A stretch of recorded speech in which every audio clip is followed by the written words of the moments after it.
বাংলাদেশ নারী ক্রিকেট দলের সাবেক অধিনায়ক জাহানারা আলমের পাশে দাঁড়ালেন জাতীয় পুরুষ ক্রিকেট দলের সাবেক অধিনায়ক তামিম ইকবাল।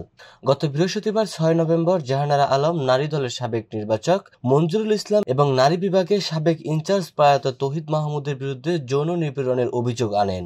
এর প্রেক্ষিতে তদন্ত কমিটি গঠন করেছে বিসিবি। 15 কার্যদিবসের মধ্যে তদন্ত প্রতিবেদন ও সুপারিশ জমা দেওয়ার কথা জানিয়েছে সংস্থাটি।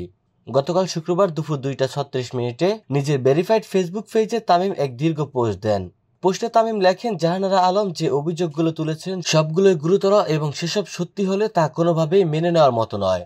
শুধু একজন জাতীয় ক্রিকেটার বা সাবেক অধিনায়ক বলেই নয়, যে কোনো পর্যায়ের ক্রিকেটার হোক বা যে কোনো খেলার ক্রীড়াবিদ কিংবা যে কোনো নারী কারো প্রতি এমন আচরণ কোনোভাবেই গ্রহণযোগ্য নয়। বোর্ডের তদন্তের প্রেক্ষাপটে তামিম লিখেছেন, বিসিবি একটি তদন্ত কমিটি গঠন করেছে বটে, তবে আমি মনে করি এসব অভিযোগ খতিয়ে দেখতে জাতীয় ক্রীড়া পরিষদ কিংবা সরকারি পর্যায়ে একটি স্বাধীন তদন্ত কমিটি গঠন করা উচিত, যেখানে বিসিবি সংশ্লিষ্ট কেউই থাকবেন না, যাতে বিন্দুমাত্র পক্ষপাতের সুযোগ না থাকে। যত দ্রুতই সম্ভব এই কমিটি গঠন করা উচিত ও সর্বোচ্চ গুরুত্ব দিয়ে ব্যাপারটিকে দেখা উচিত। দ্রুততার সঙ্গে তদন্ত শেষ করে দোষী যেই হোক, যার যতটুকু দায় থাকুক, উপযুক্ত ও দৃষ্টান্তমূলক ব্যবস্থা নিশ্চিত করতে হবে।